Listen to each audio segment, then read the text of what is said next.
महाराष्ट्राच्या राजकारणात एक प्रश्न जोर धरतो आहे. मंत्रालयासारख्या सर्वोच्च प्रशासकीय केंद्रातच लाचखोरी उघडकीस येते. मंत्र्यांच्या दालनातच एसीबी सापळा रचते आणि त्याच वेळी त्या मंत्र्याच्या खात्यात दूध भेसळीच्या कारवाईबाबत प्रश्न उपस्थित होतात. तर नेमकं चाललंय तरी काय? ही केवळ एका लिपिकाची चूक आहे की त्यामागे मोठं जाळं आहे? आणि या सगळ्याच्या भोवती उभे राहिलेले मंत्री नरहरी झिरवळ नेमके कोण आहेत? त्यांच्या राजकीय प्रवासावर याचा काय परिणाम होणार? आज आपण या सगळ्या प्रश्नांचा सविस्तर वेध घेणार आहोत. नमस्कार, मी प्राची आणि आपण पाहत आहात त्याचं काय महाराष्ट्र. मंडळी, महाराष्ट्राच्या मंत्रालयात अन्न व औषध प्रशासन विभागातील एका लिपिकाला 35,000 रुपयांची लाच घेताना एसीबीने रंगेहात पकडलं. ही बातमी बाहेर आली आणि राज्यभरात खळबळ उडाली. कारण ही घटना एखाद्या तालुका कार्यालयात किंवा मग जिल्हा पातळीवर नक्कीच नव्हती. ती थेट मंत्रालयात, मंत्र्यांच्या कार्यालयात घडली होती. मंत्रालय म्हणजे राज्य कारभाराचं नर्व सेंटर. निर्णय, धोरण, फायली, आदेश सगळं इथून चालतं. आणि याच ठिकाणी लाचखोरी हे जनतेसाठी धक्कादायक ठरणं नक्कीच स्वाभाविक होतं. घडलं असं की लातूर जिल्ह्यातील एका औषध दुकानदाराचा परवाना रद्द करण्यात आला होता. तो पुन्हा सुरू करून देण्यासाठी 35,000 रुपयांची मागणी केल्याचा आरोप आहे. या तक्रारीनंतर एसीबीने सापळा रचला आणि मंत्र्यांच्या अपील विभागात कार्यरत असलेला लिपिक राजेंद्र ढोरिंगे लाच स्वीकारताना पकडला गेला. पुढे चौकशीत ढोरिंगे यांनी ही रक्कम खासगी सचिव रामदास गाडे यांच्या सांगण्यावरून घेतल्याचा दावा केल्याची माहिती समोर आली. इथूनच प्रकरणाची व्याप्ती बघा वाढू लागते. एसीबीने या कार्यालयातून 42,000ची रोकड जप्त केली. नाशिक रोड येथील निवासस्थानी ही छापा टाकण्यात आला. आता यातून काही महत्त्वाची कागदपत्र मिळाल्याचं सांगितलं सुद्धा जाते. न्यायालयाने 5 दिवसांची पोलीस कोठडी सुद्धा त्यांना दिली. आता तपासाचा फोकस केवळ एका लिपिकापुरता राहणार की वरच्या पातळीपर्यंत जाणार, हा खरा प्रश्न आहे. कारण महाराष्ट्राच्या राजकारणात ऑफिसात झालं मला माहिती नव्हतं हा बचाव आधीही अनेकदा ऐकायला मिळाला. पण जनतेचा विश्वास परत मिळवणं मात्र सोपं नसतं. या सगळ्या पार्श्वभूमीवर मंत्री नरहरी झिरवळ यांनी प्रतिक्रिया देताना नैतिक जबाबदारीची भाषा वापरली. धागे दोरे माझ्यापर्यंत आले तर राजीनामा देईल असं त्यांनी स्पष्ट सांगितलं. शिवाय मुख्यमंत्री देवेंद्र फडणवीस यांची भेट घेणार असल्याचंही त्यांनी जाहीर केलं. म्हणजेच त्यांनी आक्रमक बचाव न करता सावध भूमिका घेतली. पण राजकारणात कसं असतं, केवळ भूमिका ही पुरेशी नसते. वेळ आणि परिस्थिती ठरवते की पुढे काय घडणार. विरोधकांनी मात्र ही संधी सोडली नाही.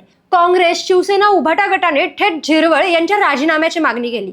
मंत्रालयात लाचखोरी म्हणजे सरकारच्या कारभारावर प्रश्नचिन्ह असा त्यांचा आरोप आहे. महायुती सरकार पारदर्शकतेची भाषा करतं, मग हे काय चाललंय असा थेट सवाल आता केला जातोय. इथं राजकीय समीकरणंही महत्वाची ठरतात. कारण नरहरी झिरवळ हे राष्ट्रवादी काँग्रेसच्या अजित पवार गटातील महत्वाचे आदिवासी चेहरा मानले जातात. झिरवळांचा राजकीय प्रवास पाहिला तर तो साध्या सोप्या कार्यकर्त्यापासून सुरू होतो. जनता दलातून सुरुवात, पंचायत समिती सदस्य, नंतर काँग्रेस आणि पुढे राष्ट्रवादी काँग्रेस.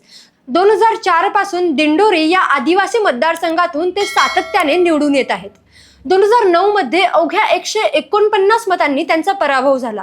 पण त्यानंतर पुन्हा त्यांनी आपलं वर्चस्व सिद्ध केलं. उत्तर महाराष्ट्रात आदिवासी समाजाचा अभ्यासू मृदुभाषी नेता अशी त्यांची प्रतिमा तयार झाली आहे. 2019च्या पहाटेच्या शपथविधी प्रकरणात त्यांचं नाव चर्चेत आलं होतं. अजित पवार भाजपसोबत गेले तेव्हा झिरवळ राजभवनात उपस्थित होते. पण नंतर ते शरद पवार गटात परतले. पुढे 2023 मधील राष्ट्रवादीतील फुटीनंतर त्यांनी अजित पवारांना साथ दिली आणि महायुती सरकारमध्ये मंत्री सुद्धा झाले.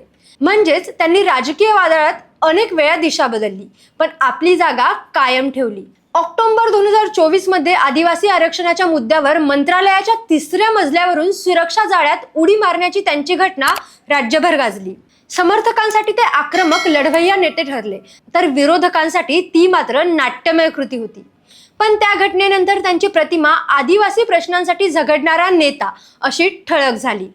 आणि आता त्याच मंत्रालयात, त्यांच्याच कार्यालयात लाचखोरीचा प्रकार उघड होतो.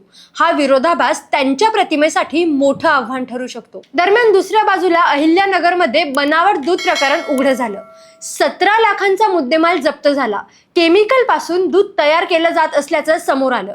ही कारवाई पोलिसांनी केली. अन्न व औषध प्रशासन विभागालाही सोबत घेतलं. पण या छाप्याची माहिती शेवटपर्यंत दिली गेली नाही. यामुळे प्रश्न निर्माण झाला की भेसळ रोखण्यासाठी असलेलं स्वतंत्र खातं झोपलं होतं का? आणि जर गृह खात्याच्या पोलिसांनी कारवाई केली तर अन्न व औषध प्रशासन काय करत होतं?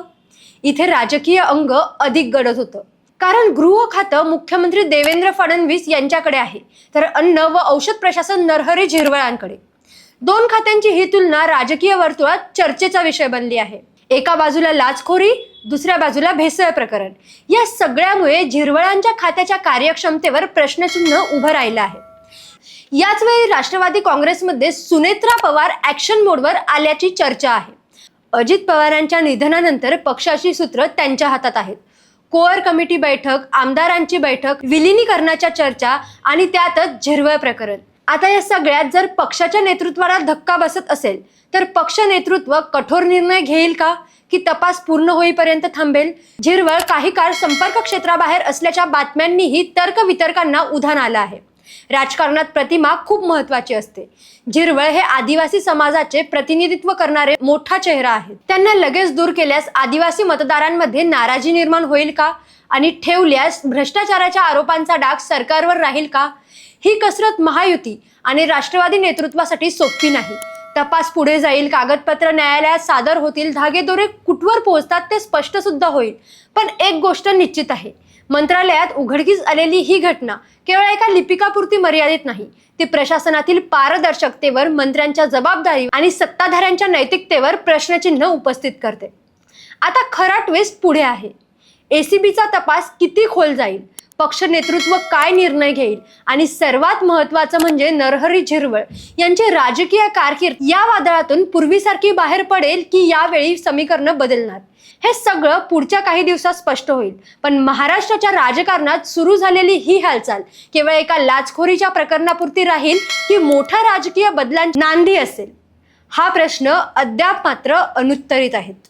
तुम्हाला याबाबत काय वाटतं? कमेंटमधून नक्की सांगा. बाकी राजकारणाच्या आखाड्यात आपली नजर कायम असणारच आहे, तेव्हा कुठेही जाऊ नका. पाहत रहा, सबस्क्राईब करा. त्याचं काय महाराष्ट्र.